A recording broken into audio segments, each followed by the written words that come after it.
you'll notice I have a very different background, as I've had one of those weekends. So we're now doing this. Jill's been brilliantly patient with me while I log in via different computers and all sorts to make sure that this could still go ahead. So apologies if there's any technical glitches. I'm going to say it up front, but hopefully we've ironed most of them out before we've even started this morning, while Jill was very patient. Today's session is all about one of the biggest problems that we see clients having all of the time, which is who is your customer, and really digging down into that. And Jill is absolutely amazing. She's got the business kitchen, and these are just the sort of things that Jill works on all the time. She has a wealth of experience in helping businesses refine and really focus in on their target markets. So I thought she'd be the perfect person, and this is going to be part of a sort of longer series, so keep tuned. They are actually all on my LinkedIn events page at the moment, really detailing that customer journey. So thank you so much, Jill, and thanks for being so patient with me this morning while I logged in and out of everything. I just hope we don't have any technical issues this end, because that would be don't worry, that would be ironic. it would be, yeah. I'll have the kids wandering around in the background in a minute. So Yeah. It's all going to happen on this. It's all going to happen, yeah. So I think the first question is, because this is also something I think you see, isn't it, Jill, which people are just sort of think everyone is their customer. Yeah. And so really is, how do businesses identify who their target customer actually is? Well, I think the first thing we've got to do is we've got to actually get really good details on that. But I think the other thing we've got to do is start thinking about, we tend to put them into big buckets along the process. You know, there's people that are aware, there's people that are sort of in the buying process, then there's the clients, and then there's the referrals or the advocates or whatever you want to call those people. And it all starts with the awareness. And as we've discussed before, Henny, you know, this is all about them. It's definitely not about us. And I think this is one of the things that we see a lot, and I know you see this, is that people are very much starting from the I place as opposed to the them place. And so what we're going to do in this series is talk about, firstly, so we'll really talk about the stages of awareness, because obviously if people don't know you exist, they find it rather hard to buy from you. So 100%, yeah. 100%. So there are 5 levels of awareness, and these were defined by a guy called Eugene Schwartz back in 1966. So this is not new. This has been around a long time.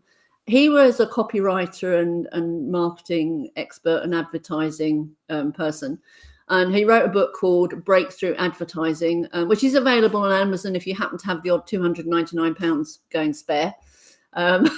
So it's obviously a bit of a collector's item these days. And these levels are really important to understand. They affect the messaging and the positioning that we use, but they also help us start thinking about who that ideal customer is, because clearly we are looking for the people that are going to resonate with our solution. We're not looking for anybody and everybody, as you mentioned at the beginning. And yeah, there's the old story about, you know, the answer's a computer, what's the question? We don't really want that to be the way that we deal with our business. We don't want to be, you know, the answer looking for a problem. We need to be helping people identify their problems.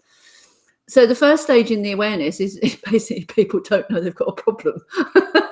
Yeah. They're totally unaware that there's anything. So they're not going to be looking. They're not going to be going on to Google and Googling, because they don't know what they don't know.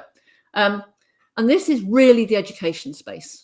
This is where, you know, we talk a lot about content marketing, adding value, all of those pieces. This is really where some of that content really comes into its own. And it then comes into what I know you always talk about, which is that whole consistency of message and frequency of message and regular touch and all of those pieces. Yeah. So what we want to do for the unaware of a problem is at least start making them aware we exist. So as we take them through the learning journey, they start having us effectively as front of mind. Yeah, and I also think that when you are in the education piece, I think that so often people devalue the knowledge that they've got, because they know it so well, yeah, all the time anyway, don't they? That they actually don't see that there's a value in that. And they're forgetting to sort of tell people. There's lots of stuff that I see when I'm doing my consultancy work with businesses, that they are talking this stuff and you're like, but it's nowhere. It's not anywhere. You're not putting it out on social, you're not putting it out on, and that is the awareness stage. And they don't know that their education piece is such an important element, because if you're the first one to educate them, then ultimately you're going to be their trusted go-to partner, because they'll go, oh yeah, I do have that problem. Oh, that's interesting. What have they got to say about it? And if they then try something and it works for them, you've immediately built that trust with that particular person. Yeah, absolutely. And it's, if you think about the principles of influence that the Cialdini talks about, this is very much in the authority space, that credibility space, because people buy from people they trust, and we want to build that trust from the very, very first time that they interact with us, really. So absolutely. And I think it is sometimes, I think for businesses, it's that curse of knowledge almost. I mean, I see this all the time. They're a victim of too much knowledge almost, and then they almost forget to even discuss it or talk about it with people. They just presume everyone also knows what they know, and they don't. Of course, they don't. Yeah, I was reading somebody's website the other day. I hasten to add, not one of the ones that Pink Elephant has done. and it was really interesting, but it was like here. I mean, it was like, okay, this is great, but actually I have no idea why this applies to me. I have no idea what you're really talking about. Where's my basic question? So that might be fine for them, because they might be driving that sort of traffic to the site, but we've got to be very cognizant of how clever we're getting with some of our messages, I think, sometimes, and I think people over egg it. I think also people with messaging go straight for the sell. That they're always, their websites are very much structured in the fact that they go, quote now, buy now, do something now, whereas most people actually are just trying to check out whether you're the right person or not. And that knowledge piece, that starting point of saying, we actually know who you are, you've probably tried this, done this, that and the other. And if you want them to be nodding along to the copy of your website, and so that they go, I have tried all these things and literally none of them has worked for me.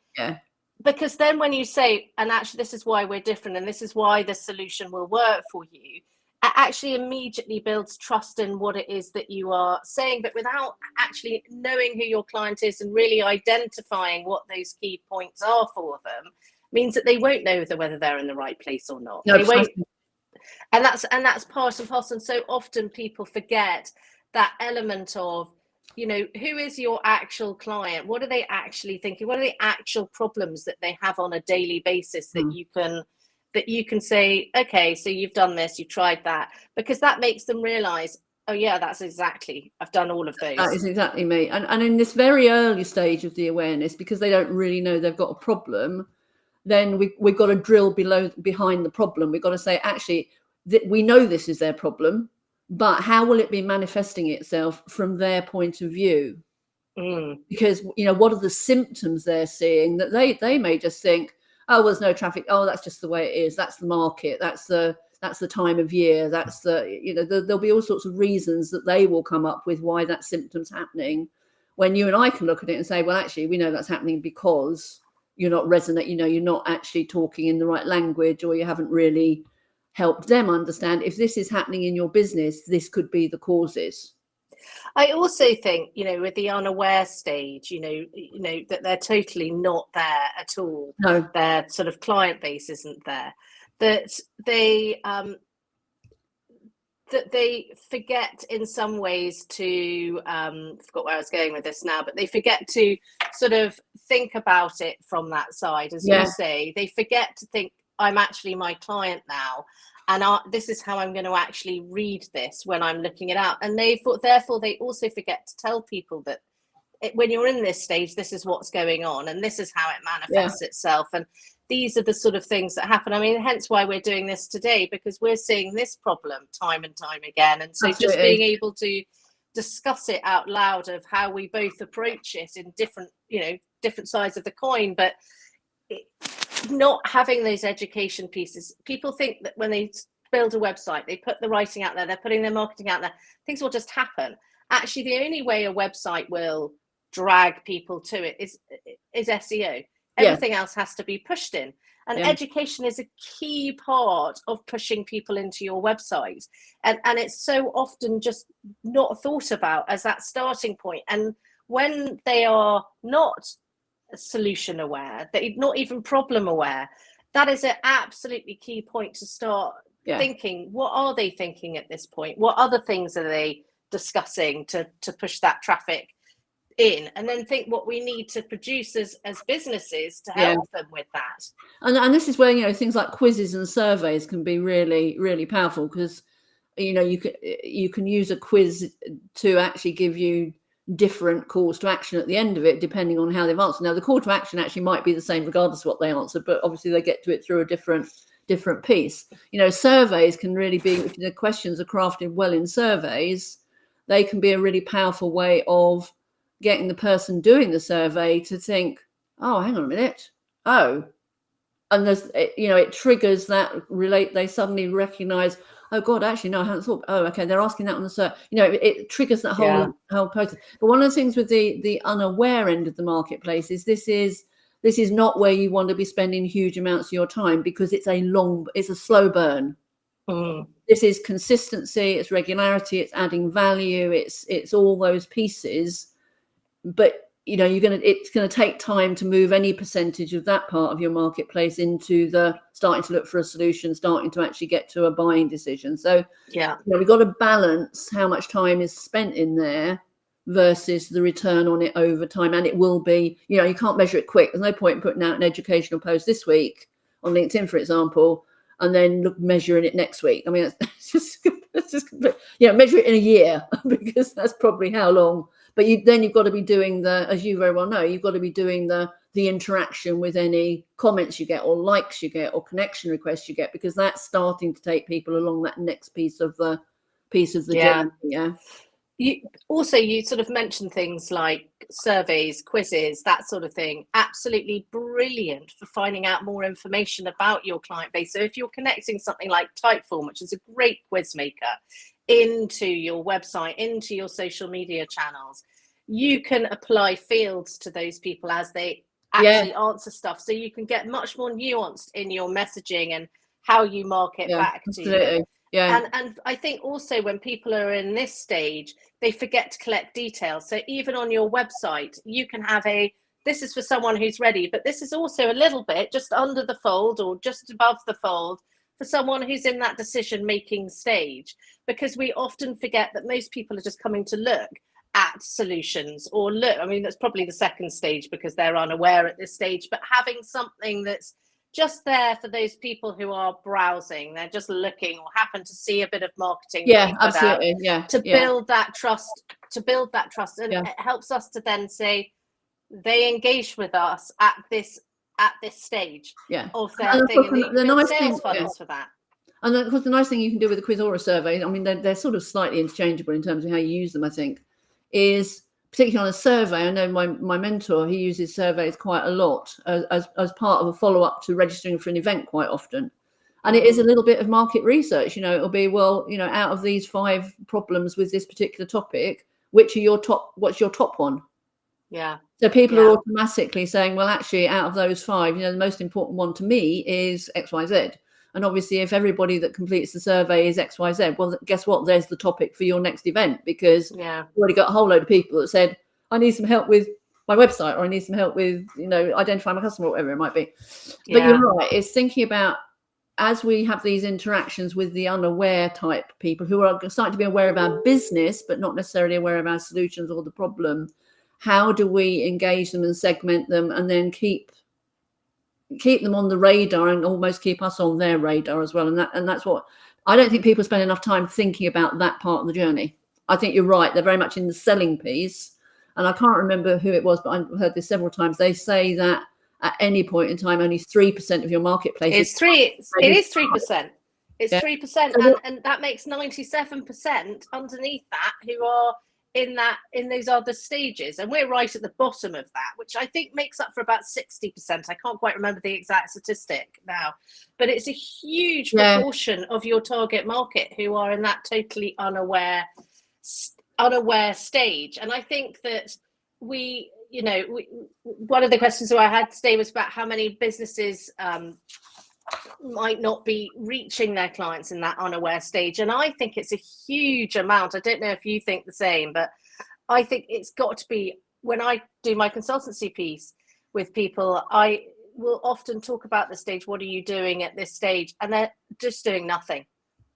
I think you're right. And I think the challenge, I think we've said this before in one of our previous conversations, is there's a terrible habit for businesses to start in the middle. Yeah. They start in the middle. They start in the middle with their website. They start in the middle with their marketing. They haven't actually got an overall strategy that says, right, this is where the website fits into this strategy. And therefore, this is how the website needs to be behaving. This is what we need to capture. This is how it's going to get traffic. This is what we're going to do with the traffic. This page is for this, the home page is, all of that piece that you guys, I know, do as your part of your web design and developing the piece. People don't have that big picture. In fact, funny enough, I'm doing some work with the members tomorrow on thinking about what are the triggers that need to affect a part of a journey that you want to take your customers on. So LinkedIn post, outcomes, nobody reads it, you get a like, you get a comment, somebody shares it. What do you do with each of those actions? Yeah. How are you, because if you're generating them and then not doing anything with them, well, you sort of might as well not have bothered generating. Although we do have to talk about the lurkers who we don't see interact. Well, that's it. There are a lot of, I meet businesses who have often watched things like this. There's lots of, one of the sort of questions really is, what are the quick ways of getting out content? So the tool like today we're using is called Restream. That's a really quick way. We're going to have half an hour conversation today that's going to go out on every social media channel that we've got. You're plugged in, I'm plugged in. It's joint marketing material. Yeah. And ultimately, that's a really quick way to educate your market. It can be quick, but they might not engage, but they're watching. Yeah, and I know that they're watching because they'll suddenly come up to me when I'm out on a networking group or doing a talk somewhere else. And they'll go, "Oh, hi, Henny," and I'm like, I have no idea who you are. and I don't mean that rudely to anyone who's done that to me. I knew exactly who you were, but they often then go, "Oh no, you don't know me, do you? I've been watching what you've been doing." And it's that the silent watchers, and people actually underestimate how many of them they actually are, and they do start to build trust, especially in these sort of easy touch points, the easy ways for people to engage with you. So like watching today will be one of them, and the viewerships after this to go up to sort of the 2000s. Well, I can't get 2000 people into a room to listen to something like this, but yet they'll watch a restream because people are very hesitant nowadays about having that one-to-one contact with people in case they get into a difficult conversation that they don't want to, or Yeah, I was doing a workshop for the Star Ancestor Growth Hub up at Morton, and we were talking about the journey. We were talking about ideal customer and the journey, and somebody was saying, I would take people to a discovery call. I said, get rid of the label, because everybody now interprets a discovery call as a sales call. Yeah, and that's why people won't book them, because I'm just going to get sold to. It's got to be something else where they're going to get some value out. And of course, you're going to do a gentle pitch, but the idea of the call is to find out whether you're the right fit for them and whether they're the right fit for you. And do you want to do business together? 100%. Yeah. But discovery calls are now sales calls. So people are, they won't book them because it's like, language for 45 minutes. Yeah. Language is important as well. And I think that we're also growing up with, if we want our firms to survive and to thrive in the future, we're looking at a generation, even though they're brought up with telephones in their hand, that are very averse to making that contact with people. And often these younger generations are the ones that are in that, just when there is maybe unaware time of their journey, are going, well, something's not, maybe something's not quite, I need to achieve this for my boss, but I have no idea how.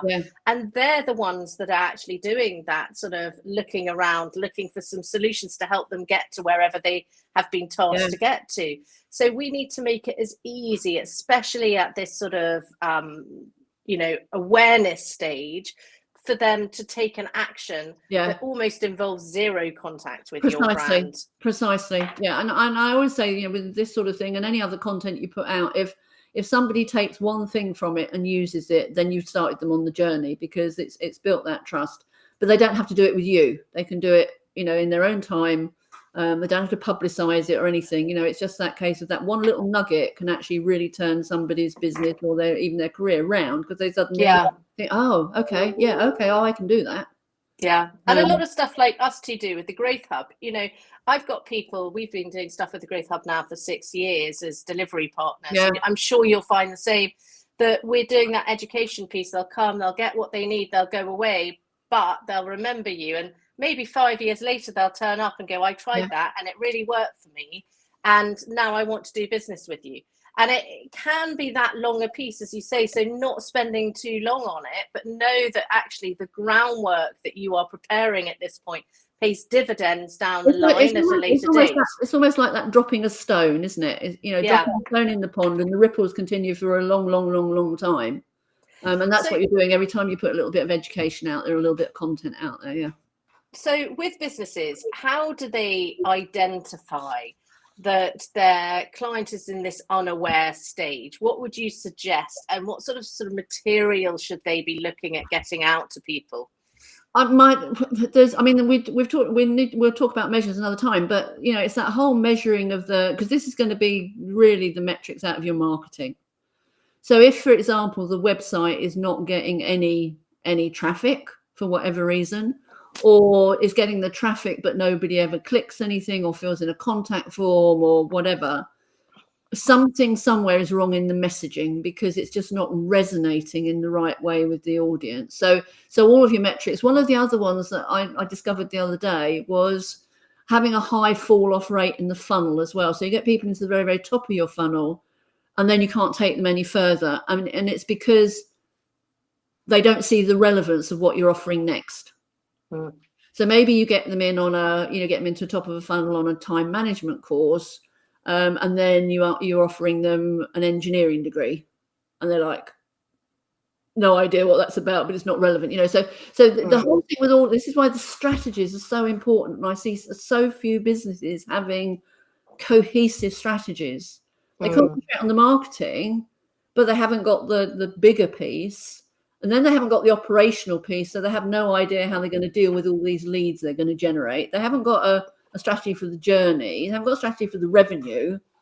And it's all a bit cobbled together, to be frank. And it could be so much more straightforward if they just had this clarity of, actually, what we need to do is we're going to generate these leads. We're going to take them through this funnel. This is what they're going to get. This is the form.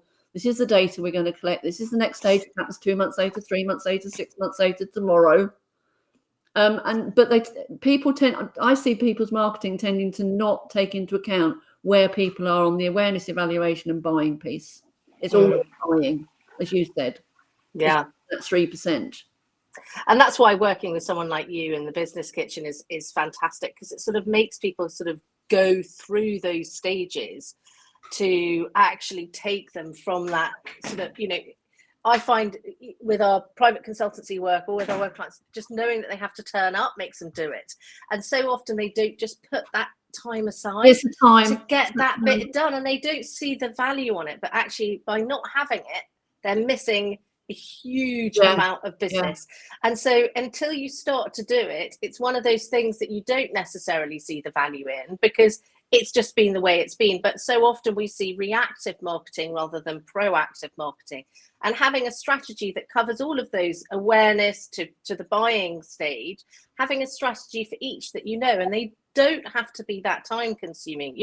Talking about what we're doing today, it's going to take us half an hour just to jump in, get this sorted. It might be a bit of prep work before, so say an hour, but then it's done. And that material's there. We can repurpose it, we can reuse it, we can split it up. There's so much at this early identification stage that can be utilized time and time again. But just having nothing means that you will get nothing. Well, and you make it up as you go along. That's the problem with it. I mean, I'm a firm believer that there's a process for everything, and actually there's a system for everything. Whatever you do is a process. It may be a good process, it may be a bad process. But processes need to be repeatable. They need to be scalable. They need to be you need to be able to automate them or outsource them or whatever it might be. You don't want to be making up what you're going to say at a networking meeting every time you go to a networking meeting. you know, but think about the language that you've used when you've done a networking meeting. What reaction did it get? What if you tweaked a couple of the words? You know, sometimes replacing words like should with might make a huge amount of difference to how people receive the message, because you're not being too certain too soon. Yeah. You know, you're saying we should be doing this. Well, telling people they should. I was on a call the other day with somebody, and we've agreed that should, must, ought to, got to is all got to be banned and should be used as a swear box, because they are really bad words. It's good. That's great advice. I've not heard that one, so I'll take that one away. You always give me a gem, Gill, because to go away with. If somebody says you should be doing this, does that actually motivate you to do it, or you just, you know, very seldom? No. And I think that that's the point, is that so often we don't take ourselves out. We're too close to our own businesses. I know that's something that I always say to everyone, but we don't take ourselves out and pretend that we're this client receiving this bit of information for the first time, and then think, what would I want to know next? And what would I like to do? And you look at the people like the Tony Robbins of these world, they don't just launch products and services based on a best guess scenario. And you think how long people spend creating content, creating all this stuff that goes out, but actually not really understanding your target market, not having even spoken to them to really understand those challenges that are happening within their business. Also, the language that they use that will help them come over the line. You know, running a quick focus group can be very easy. You just ring up a whole load of your clients, say, I'd really like your opinion. You're not trying to sell to them.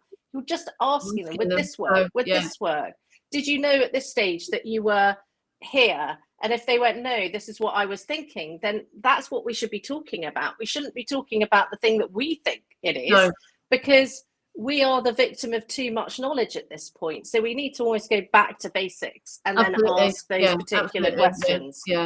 So I think, you know, just thinking about as you were saying about the content piece and everything, it is one of the things that my mentor Peter Thompson says is one of the pieces to always think about is, with a piece of content, piece of marketing, conversation, how do you want the other person to feel at the end of it? You know, once they've read it, how do you want them to feel? How do they want to feel when they've read it? Do they want to feel that sense of relief because they're like, oh, okay, it's not me going mad. Everybody has this problem, which is, you know, part of the fear that people have. Oh, and actually, okay, so that business didn't actually become an overnight success overnight. Now I read the background, you know, it's taken them 20 years to get to this point. Now I don't feel so bad. You know, how do they want to feel when they consume any of this content? Like when people watch this, how do they want to go away? Do they want to go away thinking, oh, yeah, we can do this? Do they want to feel a bit of energizing? We hope they're not going to feel totally depressed, because this is quite a difficult area of the marketing piece.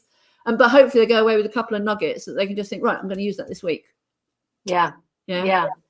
I totally agree. And I think if at anything today, sort of going away from even our chat at the end of the day, if they sort of even realize that they've got a whole load of knowledge that they're probably not using right now, that people in that stage where they are struggling within their businesses, you know, our businesses are there to help people. Every business that I know is there to help someone in some capacity, you know, and their want is to do a good job. And the reason why their business is there to help a business is because that business will be struggling with a certain point, and they want to get over that problem that they've got. So, and they're looking for the right, not a solution, they're looking for the right solution for their business. And so it's about really showcasing us to be the right decision for them at that point in time, that you can really shift the dial, because you know that they've tried all these other things, you know, and you understand that audience piece. And actually, even just going away and having a chat, I always say to my clients, just go away and have an actual chat with the businesses that you're selling to, your target market, exactly who they are, what they were thinking of at that time, you know, and actually people are always really surprised what actually comes out. There's never a time that they didn't go away going, oh, and it's interesting when you take that over to doing your SWOT as well, because one of the things we always recommend in the SWOT is go and ask your clients, and one of the questions to ask them is, why did you decide to do business with us? You know, what was the, and quite often it'll be something you've forgotten about as being one of the strengths of the business. 100%. Yeah, because you take that for granted, right? And it's like, oh, actually it was all about customer service. Oh, okay. So then you know you need to be talking about that more, you know. So it's this, the problem I think we have currently is, or one of the challenges is that so much is digital and remote that people forget about having a conversation. Yeah. Which is probably the simplest and cheapest way of pretty much doing everything. Everybody's sitting on their machines and remote, and having a conversation is a really key part. And how often how often have you ever had a business ring you who would be there just to talk to you about a problem that you're having, that's not trying to sell to you, that's just trying to really understand it? How would that make you feel? Yeah, precisely. That would actually go, oh, they actually just genuinely care. They want to know. And they're actually going out there to try and help me solve that problem. You're immediately going to build trust with that particular individual as a result of doing that. And the likelihood is they probably didn't even realize that they were going to pick you, but now that they are, because you've actually taken the time over and above every other firm out there to actually ask those particular questions to them. Yeah. And to be very honest, if you can't help them, if they start asking you questions about an area that you know nothing about, but let's face it, with your connections and my connections, if we don't know, we're pretty much sure that we'll probably know at least one person that we can refer them to. And that's how the business community really needs to collaborate across itself. I think there's a little bit of a scarcity mindset out there occasionally, and people are like, oh, I'm not going to share everything. But actually, if we collaborate and we have that abundance mindset, even if you get two graphic designers, they do different things. They're going to appeal to different parts of the marketplace. Look, we have lots of crossover, don't we, with what we do, but ultimately I know when it would be best place for it to be you and best place for it to be me. And ultimately, businesses are not bought on their own. You spent time building up your target audience. I've spent time building up mine. We're actually different businesses. We approach things in a similar way, and we have crossovers, but they still need what you do, and they still need what I do. And so looking at those other places where your customers might start their journey, to collaborate with those companies in some way, to start adding value to their audience, is a fantastic way of getting people in that. I'm not even problem aware at the moment. No. I'm at this stage, but here's something, you don't know you're here, but we've teamed up with another company that can actually help you with this element that's right here. So thinking where they originally start that sort of journey before maybe they even get to problem aware is another great place to sort of team up with other businesses, because businesses are not built on their own. They're always built in collaboration with other businesses. The most successful ones that I've met team up with loads and loads of different businesses. I think there's one of our members who she had a lovely analogy for all the skills you need in a small business, and she said, basically, so we always say there's 40 to 50 skills that you need, levels of expertise you need. And she said, well, yes, when with running a business on your own, you go into the office and all the skills are hats, and they're all on a hat stand. And then by the end of the day, they're all on the floor and they're trampled, and actually you haven't achieved anything because you didn't have the right expertise for any of them, So I said, well, that'll be why you're feeling a bit overwhelmed then, because it's a great analogy where you'd be perfectly placed for that, Jill. And I think also, even when I was speaking with you, you said things to me, and I'm like, yeah, I didn't know that. I don't do that. We learn all the time. We learn all the time. We learn from everybody. So even businesses that don't know us, that aren't experts in a particular field, or they're struggling with their marketing, sometimes their really basic questions are a real learning experience, because you suddenly think, oh, hang on a minute, I don't actually know the answer to that, because it's the first time it's come up, so we've got to be listening and learning the whole time. Yeah, but Jill, honestly, as always, fascinating to chat with you. And is there any sort of other top tips that you want to share before we sign off in any way?